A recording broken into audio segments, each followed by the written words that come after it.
দীর্ঘ এক বছর পর মহা সুখবর পেল শেখ হাসিনা। আওয়ামী লীগকে ছাড়া কোনো নির্বাচন হবে না বলে চমকে দিল জাতিসংঘের নির্দেশের নিবন্ধন ফিরে পাচ্ছে আওয়ামী লীগ। এরই মধ্যে আগুনে ঘি ঢাললেন সেনাপ্রধান। আওয়ামী লীগের পক্ষে বিরাট মাস্টার প্ল্যান সফল, উত্তাল হতে যাচ্ছে ঢাকার রাজপথ।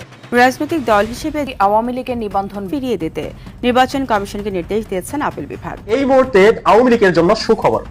আওয়ামী লীগের কপাল খুলে যেতে শুরু করেছে, কপাল খুলে যাওয়ার সম্ভাবনা লক্ষ্য করা যাচ্ছে। এই মুহূর্তে জাতিসংঘের পক্ষ থেকে স্পষ্ট জানিয়ে দেওয়া হয়েছে, আগামী নির্বাচনে বাংলাদেশের নিবন্ধিত সকল রাজনৈতিক দলের অংশগ্রহণ দেখতে চায় জাতিসংঘ। তাহলে কি জাতিসংঘ এই মুহূর্তে চাইছে বাংলাদেশে আওয়ামী লীগ, জাতীয় পার্টি সহ সবাইকে নিয়ে আগামী নির্বাচন হোক? সেই পথেই কি জাতিসংঘের কৌশল এগোচ্ছে? অর্থাৎ জাতিসংঘের আগের অবস্থান এবং বর্তমান অবস্থানের মধ্যে আকাশ পাতাল ফারাক দেখা যাচ্ছে।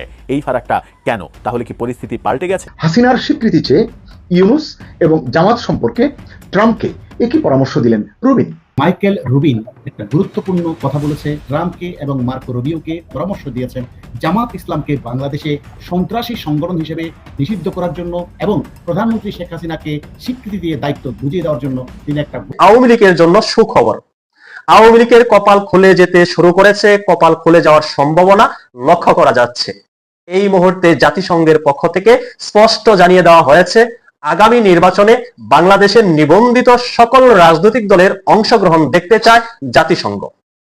জাতিসংঘ বারংবার বলছে বাংলাদেশে একটি অংশগ্রহণ নির্বাচন তারা দেখতে চায়, কিন্তু জাতিসংঘের সিদ্ধান্ত এবং অন্তর্বর্তী সরকারের সিদ্ধান্ত সাংঘর্ষিক মুখোমুখি অবস্থান করছে। আজকেও জাতিসংঘের পক্ষ থেকে স্পষ্ট জানিয়ে দেওয়া হয়েছে, তারা আশা করছে আগামী নির্বাচনে আওয়ামী লীগ অংশগ্রহণ করবে। একটি অংশগ্রহণ নির্বাচন বাংলাদেশে অনুষ্ঠিত হবে, সেই নির্বাচনের ব্যবস্থা করবে এই অন্তর্বর্তী সরকার। আজকে জাতিসংঘের প্রতিনিধি বিএনপির সাথে একটি বৈঠক করেছে। বৈঠক শেষে সাংবাদিকদের সাথে মতবিনিময় করতে গিয়ে জাতিসংঘের প্রতিনিধি গুয়েন লুইস বলছেন, আগামী নির্বাচনে সকল দলের অংশগ্রহণ দেখতে চায় জাতিসংঘ। খেলা তো জমে গেল। অর্থাৎ এই সরকার আওয়ামী লীগকে একেবারে ধ্বংস করে দিতে চাচ্ছে, কিন্তু জাতিসংঘ তো অন্য সুরে কথা বলছে। জাতিসংঘ বলছে সকল দলের অংশগ্রহণ দেখতে চায় আগামী নির্বাচনে। এখন এই অন্তর্বর্তী সরকার কি করবে? শুধু জাতিসংঘ নয়, এই মুহূর্তে আন্তর্জাতিক অনেক প্রভাবশালী সংস্থায় এই ধরনের কথা বলছে।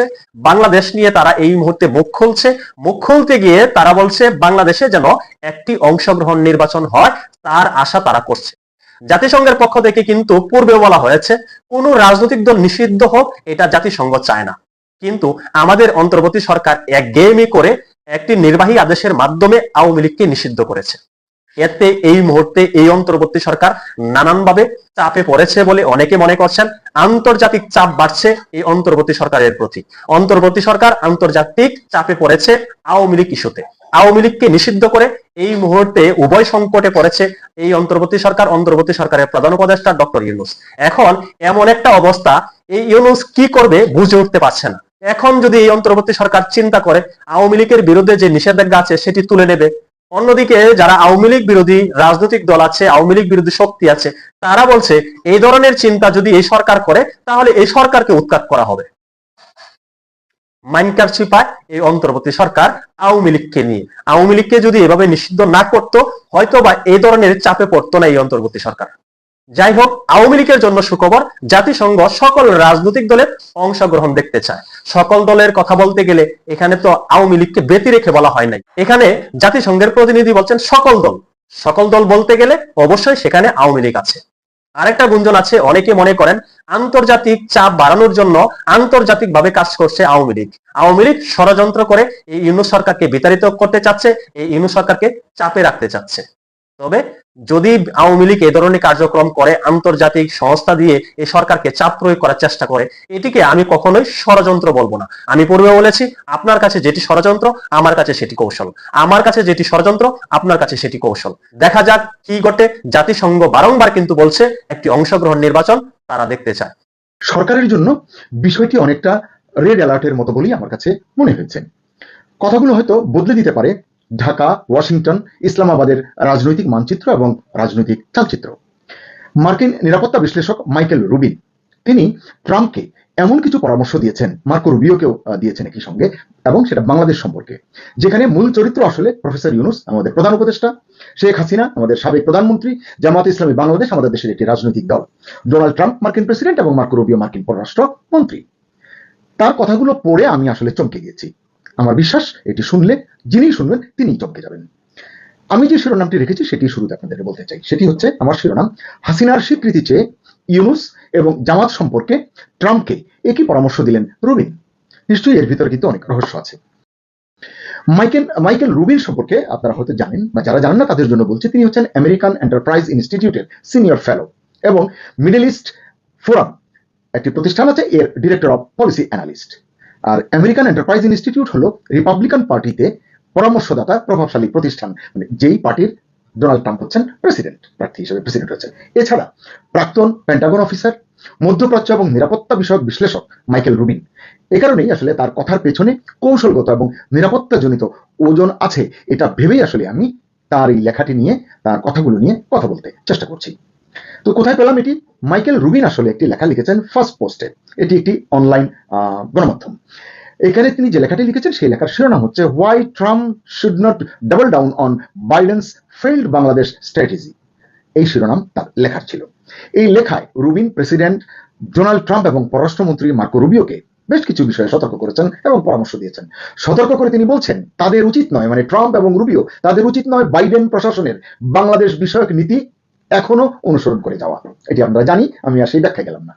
বাইডেন প্রশাসনের নীতিকে ব্যর্থ হিসেবে ব্যাখ্যা করে মাইকেল রুবিন প্রেসিডেন্ট ট্রাম্পকে একটি কঠোর বিকল্প গ্রহণের পরামর্শ দিয়েছেন। দর্শক বুঝতেই পারছেন পুরো লেখাটি বাংলাদেশকে নিয়ে, বাংলাদেশের ভবিষ্যৎ রাজনীতির গতি প্রকৃতি নিয়ে। রুবিন হুঁশিয়ারি করে লিখেছেন বাংলাদেশে রাজনৈতিক এবং সামাজিক পরিস্থিতি গুরুতর সংকটের দিকে ধাবিত হচ্ছে, যেটা আঞ্চলিক স্থিতিশীলতার জন্য বড় হুমকি হতে পারে। এর প্রতিটি বাক্য, প্রতিটি শব্দ নিয়ে ব্যাপক বিশ্লেষণ করা যায়। আমি সেদিকে যাচ্ছি না, অনেকেই হয়তো এটি নিয়ে কথা বলবেন, প্রয়োজন হলে আমিও এরপরে এটি নিয়ে কথা বলবো, নয়তো এখানেই শেষ। রুবিন বাংলাদেশের গত বছরের রাজনৈতিক যে পট পরিবর্তন হয়েছে এটি সম্পর্কে বলতে গিয়ে বলেছেন প্রকৃতপক্ষে পাকিস্তানের আইএসআই, সম্ভবত কাতার এবং তুরস্কের অর্থায়নে এই বিক্ষোভকে উস্কানি দেওয়া হয়েছে। দর্শক আপনারা জানেন ইতিমধ্যে আমরা আইএসআই কথা জেনেছি, আমরা ডিপ স্টেটের কথা শুনেছি, ইউএসআইডির কথা শুনেছি, আরো অনেক কিছু আমরা শুনেছি। আমি সেই আলোচনায় গেলাম না, যেহেতু এগুলো নিয়ে আমরা বিভিন্ন লেভেল থেকে, বিভিন্ন ফোরাম থেকে এই কথাগুলো হয়েছে। এই কারণেই আমি শুধু রুবিনের কথাগুলো আমি আপনাদেরকে তুলে ধরছি। তিনি বলছেন তৎকালীন বাইডেন প্রশাসন এই পরিবর্তনকে, মানে গত বছরের যে পট পরিবর্তন হয়েছে, শেখ হাসিনা দেশ ত্যাগ করতে বাধ্য হয়েছেন, ওই পরিবর্তনকে বাইডেন প্রশাসন গণতান্ত্রিক অগ্রগতি হিসেবে উদযাপন করেছে। এটা মাইকেল রুবিন বলছেন এবং বলছেন জাতিসংঘে ডক্টর ইউনূসের সঙ্গে সাক্ষাতে, মানে যখন সাক্ষাৎ হয় গত বছর জাতিসংঘ অধিবেশনের ফাঁকে, তখন বাইডেন বাংলাদেশের শিক্ষার্থী আন্দোলনের প্রশংসা করেছিলেন, আমরা সবাই শুনেছি, এবং নতুন সংস্কারমূলক এজেন্ডা বাস্তবায়নের জন্য যুক্তরাষ্ট্রের সমর্থনের প্রতিশ্রুতি দিয়েছিলেন। আপনি জানেন এরপরে যুক্তরাষ্ট্রীয় ক্ষমতার পালাবদল হয়েছে, ডেমোক্রেটরা গিয়ে রিপাবলিকানরা এসছে, প্রেক্ষাপট কিছু বদলেছে। কিন্তু রুবিন বলছেন ডক্টর ইউনূসের যে সংস্কার, এবং এটা প্রকৃতপক্ষে স্বৈরশাসন এবং প্রতিশোধমূলক কর্মকাণ্ড ছিল। ইতিমধ্যে আমাদের দেশে এটি নিয়ে কিছু সমালোচনা হচ্ছে, তাই আমি বিস্তারিত আর বললাম না। এবং ইউনূস তার প্রায় 2 দশক আগের নোবেল শান্তি পুরস্কারকে এমনভাবে ব্যবহার করছেন, মাইকেল রুবিন বলছেন, যেভাবে ইয়েমেনি মুসলিম ব্রাদারহুডের তাওয়াক্কাল কারমান তার পুরস্কার ব্যবহার করেছিলেন ব্যক্তিগত এবং রাজনৈতিক এজেন্ডা বাস্তবায়নের জন্য। দর্শক এটি অত্যন্ত ভয়াবহ অভিযোগ। আমি প্রত্যাশা করব সরকারের তরফ থেকে এটির যথাযথ এটি ব্যাখ্যা দেওয়া, আমাকে নয় মাইকেল রুবিনকে হয়তো তারা দিতে পারেন। রুবিন বলেছেন ট্রাম্প যদি বাংলাদেশ সম্পর্কে একই ভুল নীতি অর্থাৎ বাইডেন প্রশাসনের নীতি চালিয়ে যান, তবে এটি আঞ্চলিক নিরাপত্তার জন্য জিমি কার্টারের ইরান নীতির ভুলের মতো দীর্ঘমেয়াদী ফলাফল তৈরি করবে। রুবিনের মতে ট্রাম্প এবং রুবিওর উচিত বাইডেন ও তৎকালীন পররাষ্ট্রমন্ত্রী, মানে বাইডেনের পররাষ্ট্রমন্ত্রী বা পররাষ্ট্র সচিব যেটি বলেন না কেন, অ্যান্টনি ব্লিংকেনের ব্যর্থ নীতি পরিবর্তন করা, পরিহার করা। তাদের উচিত প্রকৃত ঘটনা স্বীকার করা এবং সাংবাদিক, প্রাক্তন আইন প্রণেতা, এমপি, মন্ত্রী এবং নাগরিক সমাজ নেতাদের নিপীড়নের জন্য ইউনূসের বিরুদ্ধে নিষেধাজ্ঞা আরোপ করা। অত্যন্ত ভয়াবহ পরামর্শ। শুধু তাই নয়, যুক্তরাষ্ট্রকে বাংলাদেশকে ধর্মীয় স্বাধীনতার পর্যবেক্ষণ তালিকায় রাখতে হবে, জামাতে ইসলামীকে সন্ত্রাসী সংস্থা হিসেবে ঘোষণা করতে হবে এবং আসল নেতৃত্ব হিসেবে শেখ হাসিনাকে স্বীকৃতি দিতে হবে যতক্ষণ না সুষ্ঠু নির্বাচন অনুষ্ঠিত হয়। দর্শক বুঝতে পারছেন এই জায়গাটি থেকে আমি শিরোনামটি করেছি, অর্থাৎ রুবিনের পরামর্শ হচ্ছে শেখ হাসিনাকে স্বীকৃতি দিতে হবে। এই যে আমরা সংবিধান নিয়ে নানা আলোচনার পরে আমরা বলি শেখ হাসিনা এখনো বাংলাদেশের প্রধানমন্ত্রী, শেখ হাসিনা নিজে এটি দাবি করেন, অনেক সংবিধান বিশেষজ্ঞ এটি স্বীকার করেন যে হ্যাঁ এখনো সাংবিধানিকভাবে তিনি প্রধানমন্ত্রী।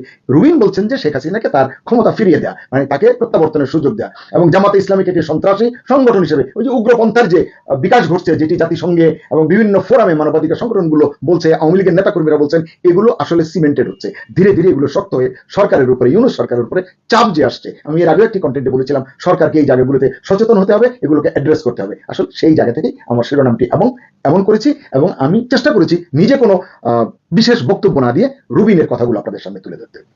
রুবিন সতর্ক করে বলেছেন, অন্যথায় দীর্ঘমেয়াদে ধর্মীয় স্বাধীনতা এবং গণতন্ত্র ক্ষতিগ্রস্ত হবে এবং আঞ্চলিক স্থিতিশীলতা বিপন্ন হবে। জামাতকে যদি সন্ত্রাসী গোষ্ঠী না করে, প্রফেসর ইউনূসকে যদি নিবৃত্ত না করে, তাকে যদি স্যাংশন না দেয়, নিষেধাজ্ঞা না দেয়, জানি না কি কেন বলছেন। রুবিন যে কঠিন পরামর্শ দিয়েছেন সেটি যদি একটু আবারও আপনাদেরকে বলি। কি বলছেন তিনি?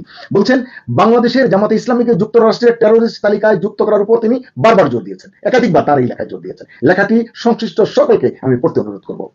রুবিনের যুক্তি, যদি কোনো দল বা অঙ্গ দেশের রাজনীতিতে সহিংসতা, উগ্রবাদ বা অস্থিতিশীলতার উৎস হয়, তা আলাদা করে দেখা উচিত, মানে ভিন্ন দৃষ্টিকোণ থেকে দেখা উচিত এবং সেটিকে সেভাবে অ্যাড্রেস করা উচিত। রুবিন সতর্ক করেছেন এই বলে যে যদি ট্রাম্প সতর্ক না হন তাহলে বাংলাদেশ ধীরে ধীরে দ্বিতীয় পাকিস্তান বা উগ্রতাবাদী অঞ্চলে পরিণত হতে পারে, অর্থাৎ আঞ্চলিক নিরাপত্তা ঝুঁকির দিকে ধাবিত হবে। দর্শক, প্রফেসর ইউনূস কেবলই নিউ ইয়র্ক সফর থেকে দেশে ফিরেছেন। জাতিসংঘ সফর যে অত্যন্ত সফল হয়েছে সরকারের তরফ থেকে, এটি আমাদেরকে জানানো হয়েছে, আমরা সেটি বিশ্বাস করতে চাই। এখন জানতে চাই একই সঙ্গে সরকার কি এখনো সেই আত্মতৃপ্তিতে রয়েছে? ইতিমধ্যেই যেটি বলেছি আমার আরেকটি কন্টেন্টে, জেনেভায় জাতিসংঘ মানবাধিকার কাউন্সিলে ইউনূস সরকারের বিরুদ্ধে বেশ কিছু অভিযোগ, মানবাধিকার লঙ্ঘনের অভিযোগ করেছে আওয়ামী লীগ এবং কয়েকটি মানবাধিকার সংস্থা। এর উপর এখন মাইকেল রুবিনের এই যে কঠিন পরামর্শ, এমন পরামর্শ তাও মার্কিন প্রেসিডেন্ট ট্রাম্প এবং মার্কিন পররাষ্ট্রমন্ত্রী মার্কো রুবিওর কাছে।